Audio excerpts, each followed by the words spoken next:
Right now, at this very moment, millions of people across the UK are doing exactly what they were told to do with their money. They are saving it, tucking it away in savings accounts, keeping it safe, watching the balance grow month after month. And yet, every single day, they are getting poorer. Not because they are spending recklessly, not because they are making terrible decisions, but because they are following advice that worked 50 years ago and has become completely obsolete today. The world has changed. The rules have changed. And if you do not understand what is happening right now, 2026 could be the year you watch your wealth vanish before your eyes. Let me tell you something that might sound strange at first. Money is not what you think it is. Most people believe money is a thing, something solid and dependable, something that holds its value. But money is actually an agreement. It is a collective belief that this piece of paper or this number in your bank account can be exchanged for goods and services. And like all agreements, it can be changed, it can be broken. And right now, that agreement is being rewritten in ways most people cannot see. Think about this for a moment. Imagine you saved £10,000 back in 2020. You did everything right. You resisted the temptation to spend. You sacrificed holidays, dinners out, maybe even things you really wanted. You were disciplined. You were responsible. Now here we are in 2026, and that same £10,000 buys you significantly less than it did 6 years ago. Your grocery bill has soared. Your energy costs have doubled, maybe tripled. That car you were saving for now costs thousands more. You did not spend a single penny of your savings, yet somehow you have less purchasing power than before. How is that possible? How can you lose money without touching it? This is the invisible tax that nobody talks about, inflation. And not the gentle, predictable inflation that economists smile about and call healthy for the economy. No, we are talking about the kind of inflation that quietly erodes your future while you sleep. The Bank of England can announce that inflation is under control, that it has dropped to 3% or 2%, but those numbers do not capture what is happening in your real life. They do not account for the cost of heating your home in winter, feeding your family, or keeping petrol in your car. Here is what Ray Dalio understood decades ago that most people still have not grasped. Cash is trash, not because cash itself is worthless, but because holding on to cash while governments print more of it is like trying to hold water in your hands. The more they print, the more your portion becomes diluted. Every pound you save today will buy you less tomorrow. This is not a prediction. This is mathematical certainty. Now, I know what some of you are thinking, but my savings account pays interest. I am earning something. And yes, technically you are. You might be getting 1%, 2% if you are lucky, maybe even 3% in some special accounts. But if inflation is running at 5%, 6%, or higher in the categories that actually matter to your life, you are still losing ground. You are running on a treadmill that keeps speeding up, and no matter how hard you work, you keep falling further behind. The wealthy understand something fundamental that the average person does not. They understand that the game is not about saving money. It is about preserving and growing purchasing power. There is a massive difference between those two things. Saving money means accumulating numbers in an account. Preserving purchasing power means ensuring that your wealth tomorrow can buy at least as much as it can today, and ideally more. Let me share a principle that changed everything for the people who built generational wealth. They do not ask themselves, where can I save my money safely? They ask themselves what assets will maintain or increase their value regardless of what happens to the currency. This is the shift in thinking that separates those who build wealth from those who watch it evaporate. Consider this historical truth. Every single time in history when governments have printed massive amounts of money, when debt levels have soared beyond sustainable levels, when political pressures have forced central banks to choose between economic pain now or inflation later, they have always chosen the same path. They inflate, they print, they devalue, always, without exception. And we are living through one of those moments right now. The question is not whether this will affect you. The question is whether you will be positioned on the right side of this transfer of wealth or the wrong side. The truth is, we are living through one of the largest wealth transfers in modern history, and most people have no idea it is even happening. While you have been diligently saving your pounds in a bank account earning minimal interest, assets have been soaring in value. Property prices, despite occasional dips, have climbed to levels that once seemed unimaginable. The stock market has reached record highs. Even alternative assets that people once dismissed as speculative have multiplied in value. And the gap between those who own assets and those who only hold cash keeps widening every single day. Now, let me be clear about something important. This is not about taking wild risks with your money. This is not about gambling on the latest trend or throwing your life savings into something you do not understand. That is just as dangerous as doing nothing. What I am talking about is understanding the fundamental principles that govern how wealth actually works in the real world. Not in textbooks from 1975, but right now, today in 2026, Ray Dalio built one of the most successful investment firms in history, not by being the smartest person in the room, but by understanding patterns. He studied economic history. He looked at what happened in different countries, during different time periods, under different conditions, and he discovered that the same patterns repeat over and over again. Debt cycles, credit cycles, currency devaluations. These are not random events. They follow predictable patterns. And if you understand these patterns, you can position yourself to benefit rather than suffer. Think about post-war Britain. After World War II, the UK was drowning in debt. The government owed more than it could ever reasonably pay back through taxation alone. So what happened? They inflated their way out of it. They kept interest rates artificially low while inflation ran hot, and over the following decades, that massive debt burden became more manageable because the currency itself was worth less. Brilliant for the government, devastating for anyone who held their wealth in cash or bonds paying fixed interest rates. The savers got destroyed. The people who owned real assets, businesses, property, tangible things, they preserved and even grew their wealth. We are watching the exact same playbook unfold right now. Governments around the world, including right here in the UK, are sitting on debt levels that would have been considered catastrophic just a generation ago. And they have the same choice our grandparents' generation faced. Either inflict brutal austerity, raise taxes to punishing levels, and trigger a depression, or gently inflate the debt away while telling everyone that everything is under control. Which do you think they will choose? Which have they always chosen? Here is where it gets personal for you. If you are holding the majority of your wealth in cash, in savings accounts, in government bonds paying negligible returns, you are effectively lending your money to a government that is incentivized to pay you back in devalued currency.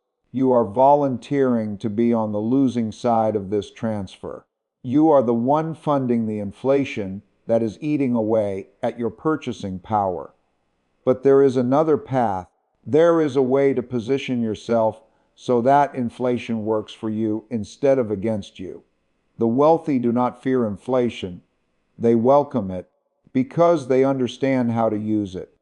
When you own productive assets, when you own things that generate cash flow, When you own real businesses or shares in real businesses, inflation can actually increase the nominal value of those assets. A rental property might cost more to buy, but the rent goes up too. A profitable company might pay more for supplies, but it also charges more for its products. The debt you took out to buy that property or invest in that business gets easier to pay back as the currency devalues. This is not theoretical. This is exactly what has been happening. Look at anyone who bought property in London, Manchester, Birmingham, anywhere really 15 or 20 years ago. Yes, they took on debt. Yes, it felt scary at the time, but that debt has been inflated away while the asset has soared in value. Meanwhile, their cautious neighbor who kept everything in savings has watched their purchasing power shrink year after year. Now, I need to address something crucial here. I am not telling you to go out tomorrow and borrow money recklessly or buy things you cannot afford. That is not wisdom. That is foolishness. What I am saying is that you need to understand the difference between good debt and bad debt, between productive assets and consumption, between building wealth and merely accumulating currency. Good debt is money borrowed to acquire assets that produce income or appreciate in value faster than the cost of the debt. Bad debt is money borrowed to buy things that lose value or produce nothing. A mortgage on a rental property that generates positive cash flow is good debt. A credit card balance from a shopping spree is bad debt. The wealthy use good debt strategically. The poor get buried under bad debt thoughtlessly. Here is something most people never consider. When you keep all your money in a savings account, you are making a bet. You might not think of it that way, but you are. You are betting that the currency will remain stable, that inflation will stay low, that the government will act responsibly with monetary policy. You are betting your entire financial future on the competence and restraint of institutions that have repeatedly proven they will choose short-term political convenience over long-term economic stability. Is that really a bet you want to make with your life savings? Ray Dalio talks about balance. He talks about diversification, not because it sounds nice, but because it is the only rational response to an uncertain world. You cannot predict exactly what will happen, nobody can, but you can prepare for multiple possibilities. You can own a mix of assets that perform well under different conditions. Some things that do well when growth is strong, some things that hold value when currencies weaken, some things that provide income regardless of market conditions. This is not complexity for its own sake. This is intelligent risk management. Let me paint a picture for you. Imagine two people, both living in the UK, both earning the same salary, both starting with the same amount of savings 10 years ago. Person A follows conventional wisdom. They keep their emergency fund in cash. They max out their ISA with cash savings. They avoid debt like the plague. They pride themselves on being sensible and conservative. Person B takes a different approach. They keep 3 to 6 months of expenses in cash for emergencies, but then they invest the rest. They buy shares in solid companies that pay dividends. They purchase a small rental property with a mortgage. They own some inflation-protected assets. They understand that they are not trying to get rich quick. They are trying to preserve and grow purchasing power over decades. Fast forward to today, 2026. Person A looks at their account balance and feels proud. The number has grown. They have been disciplined. But when they actually try to use that money, when they go to buy a home or plan for retirement, or even just cover their monthly expenses, they realize something horrible. Despite all that saving, despite all that sacrifice, they can afford less than they could a decade ago. The goalposts have moved. The dream has gotten further away. Person B, meanwhile, has seen their rental property increase in value. The mortgage balance has stayed the same in nominal terms, but represents a smaller real burden. The dividends from their shares have grown. The companies they own have raised prices with inflation. They have actually built wealth, not because they were reckless, but because they understood how the system works. This is the reality that nobody wants to talk about. The system is designed to transfer wealth from savers to owners, from employees to investors, from those who hold currency to those who hold assets. It has always been this way, but the transfer is accelerating. The money printing has accelerated. The debt accumulation has accelerated. And the pace at which your cash loses purchasing power has accelerated right along with it. Now, some of you might be feeling uncomfortable right now. You might be thinking this sounds risky, this sounds complicated, this sounds like something only rich people with financial advisors can do. But that is exactly the lie that keeps people trapped. The fundamental principles of building wealth are not complicated. They are actually quite simple. Spend less than you earn. Invest the difference in productive assets. Let compound growth work for you over time. Avoid bad debt. Use good debt strategically. Understand that currency is not wealth, it is just a medium of exchange. Real wealth is ownership of things that produce value. The reason most people do not build wealth is not because they lack intelligence or opportunity. It is because they follow advice designed for a world that no longer exists. Save your money in the bank. Work hard. Be patient. Wait for your reward. That advice made sense when interest rates were higher than inflation, when currencies were backed by something tangible, when governments showed fiscal restraint. But those conditions vanished decades ago. The world changed. The rules changed. And if you keep playing by the old rules, you will keep losing. Here is what you need to understand about 2026 and beyond. The economic pressures are not going away. The debt is not going away. The political incentives to inflate are not going away. If anything, they are intensifying. We have an aging population that needs support. We have infrastructure that needs investment. We have political promises that need funding. And we have a tax base that is already stretched thin. The path of least resistance, the path that every government in history has taken when faced with these pressures, is to print money and inflate. They will call it quantitative easing or modern monetary theory or whatever academic term makes it sound responsible. But the effect is the same. Your cash loses value. Your purchasing power erodes. Your future becomes more expensive. So what do? You make a decision. You decide whether you want to be a victim of this system or a beneficiary of it. You decide whether you want to complain about how unfair it all is, or whether you want to understand the rules and play the game effectively. Because make no mistake, it is a game. And the people who win are not the ones with the highest salaries or the best luck. They are the ones who understand how money actually works. 11:14 p.m. Start by educating yourself, not just reading headlines or listening to talking heads on television who have their own agendas, but really understanding the fundamentals. Learn about inflation and how it is measured versus how it actually affects your life. Learn about assets and what makes something a good investment versus a speculation. Learn about debt cycles and why governments always choose inflation over deflation when they have massive debts to manage. This knowledge is not reserved for the elite. It is available to anyone willing to put in the time and effort. Then, take honest inventory of your own situation. How much of your wealth is sitting in cash right now? How much is in assets that can grow with or ahead of inflation?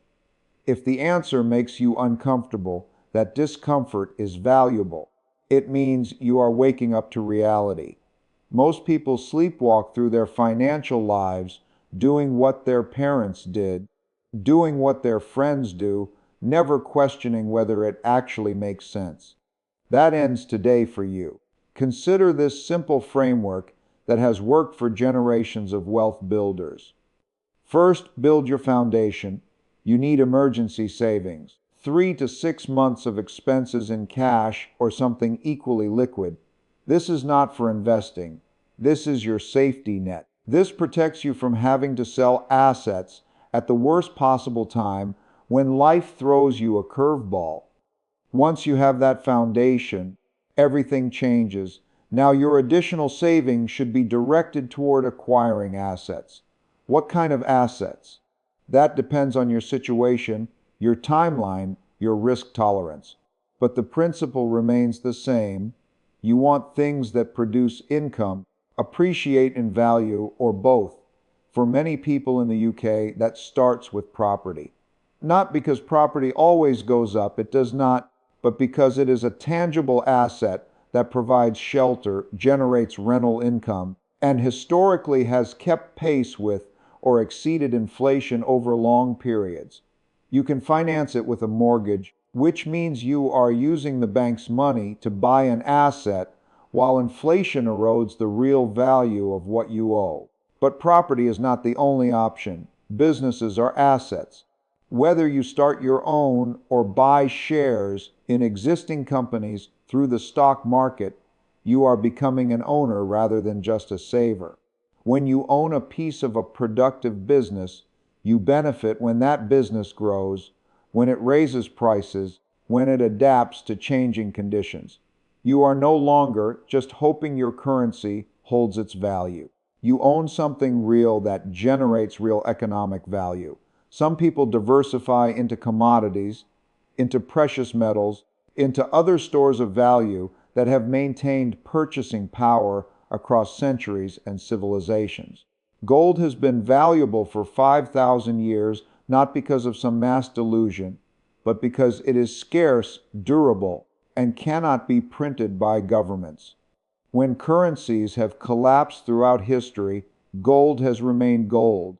That does not mean you should put everything into gold, but it does mean that having some exposure to hard assets that exist outside the monetary system can provide insurance against the very real risk of currency debasement. The key is balance. The key is understanding that different assets perform differently under different conditions. Shares might struggle during a recession but soar during growth periods. Property might stagnate in certain markets but boom in others. Bonds might provide stability but offer little protection against inflation. By spreading your wealth across different asset classes, you are not trying to predict the future perfectly. You are building a portfolio that can weather different economic storms. Now, let me address the elephant in the room. Many of you are thinking, but I do not have enough money to invest. I am just trying to get by. This advice is for people who already have wealth. And I understand that feeling, but it is also a trap, because the truth is, the principles of wealth building work at every level. Whether you have £100 to invest or £100,000, the question is the same. Are you preserving purchasing power, or are you letting it erode? If you can only save £50 a month right now, that is fine. Start there. Put it into a low-cost index fund that owns a broad collection of businesses. Over time, as those businesses grow and profit, your investment grows with them. It might not seem like much at first, but compound growth is the most powerful force in finance. Small amounts invested consistently over long periods turn into substantial wealth. But only if you start, only if you shift from being a saver to being an investor. And here is something crucial that Ray Dalio emphasizes. You do not need to be a genius to do this. You do not need to pick the next Amazon or predict the next market crash. In fact, trying to do those things usually leads to worse results than simply owning a diversified collection of good assets and holding them through the ups and downs. The people who got wealthy from property in the UK did not time the market perfectly. They bought, they held, they waited. The people who built wealth in the stock market did not trade in and out trying to be clever. They owned quality businesses and let time do the heavy lifting. Time is your greatest asset when you are young and your greatest enemy when you are old.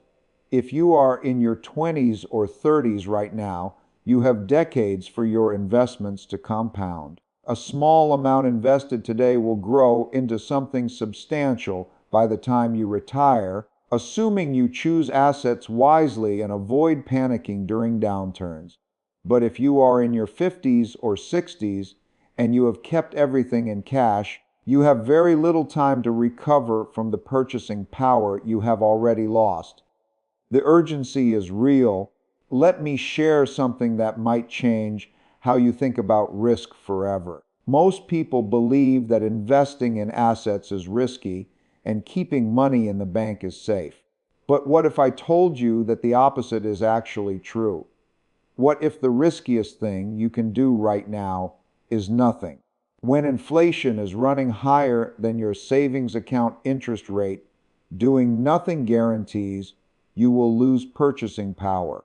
That is not a possibility. That is a certainty. You are taking a guaranteed loss and calling it safety. Meanwhile, owning a diversified collection of productive assets might fluctuate in value from month to month or year to year, but over long periods, it has consistently outpaced inflation and preserved wealth. So which is actually riskier? The guaranteed slow destruction of your purchasing power or the temporary volatility that comes with owning real assets? This is the mental shift that separates those who build generational wealth from those who struggle paycheck to paycheck despite doing everything they were told to do. The wealthy understand that volatility and risk are not the same thing. Volatility is just price movement. Your shares might be worth less this month than last month. Your property value might dip during a recession. But if the underlying asset is still producing income, if the business is still profitable, if the fundamentals are still sound, then that volatility is just noise. It is temporary. The real risk is permanent loss of purchasing power, which is exactly what happens when you hold cash during inflationary periods. Ray Dalio created something he calls the all-weather portfolio, designed to perform reasonably well regardless of what economic conditions emerge. The idea is simple but profound. Instead of trying to predict whether we will have growth or recession, inflation or deflation, he built a portfolio that has exposure to assets that do well under each scenario.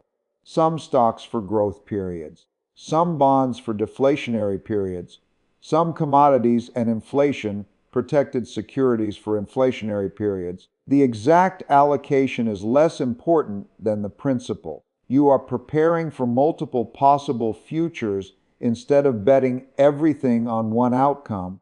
You can apply this same thinking to your own situation. Maybe you own your home, which gives you property exposure and protects you from rising rents. Maybe you have some money in a pension invested in global stocks, which gives you business ownership and growth exposure. Maybe you keep some savings in premium bonds or inflation-linked savings certificates, which provide some protection if inflation stays elevated. Maybe you have learned a valuable skill or built a side business that generates additional income regardless of what happens in the broader economy. Each of these is a form of diversification. Each reduces your dependence on any single thing going right. But here is what you cannot do. You cannot afford to ignore this any longer. You cannot afford to keep your head in the sand and hope that everything will magically work out. The economic forces at play right now are too powerful, too predictable, and too destructive to those who are unprepared. Every month you wait is another month of purchasing power lost forever. Every year you delay is another year of compound growth you will never get back. Think about your future self. Think about the person you will be in 10 years, 20 years, 30 years. What will that person wish you had done today? Will they thank you for being cautious and keeping everything in cash while inflation ravaged your savings? Or will they thank you for having the courage to educate yourself, to understand how money really works, and to position yourself on the right side of the wealth transfer that is happening right now? I want you to imagine something with me. Imagine waking up in 2036. You are 10 years older. The world has changed in ways you could not have predicted. But one thing has remained constant. Governments have continued to print money. Debt levels have continued to rise. Inflation has continued to erode the value of currency. Now ask yourself, where do you want to be in that future? Do you want to be the person who kept everything in savings and watched your dreams become unaffordable? Or do you want to be the person who owned assets, who built wealth, who understood the game and played it well? The choice is yours. Well, nobody is going to do this for you. Your employer is not going to do it. The government is certainly not going to do it. Your bank, which profits from you keeping money in low interest accounts, is not going to do it. This is on you. This is your responsibility. And yes, that might feel overwhelming. Yes, it might feel unfair that the rules are not what we were taught. But reality does not care about fair. Reality simply is. And the sooner you accept reality and adapt to it, the better your outcomes will be. Start small if you need to. Read one book on investing. Open one brokerage account. Attend one property investment seminar. Have one conversation with someone who has successfully built wealth. Take one action this week that moves you from being purely a saver to being an investor and owner. Then take another action next week, and another the week after that. Momentum builds, knowledge compounds. And before you know it, you will look back and realize you have transformed your entire financial trajectory. Remember, the goal is not to get rich quick. The goal is to preserve and grow your purchasing power over time so that you can live the life you want, provide for your family, and retire with dignity. That is not some far-fetched dream reserved for the lucky few. That is entirely achievable if you understand the principles and apply them consistently. Ray Dalio did not build his success on luck or genius or secret information. He built it on understanding economic patterns, respecting market forces, and positioning himself intelligently. You can do the same thing at your own level with your own resources. The principles scale. So here is my challenge to you today.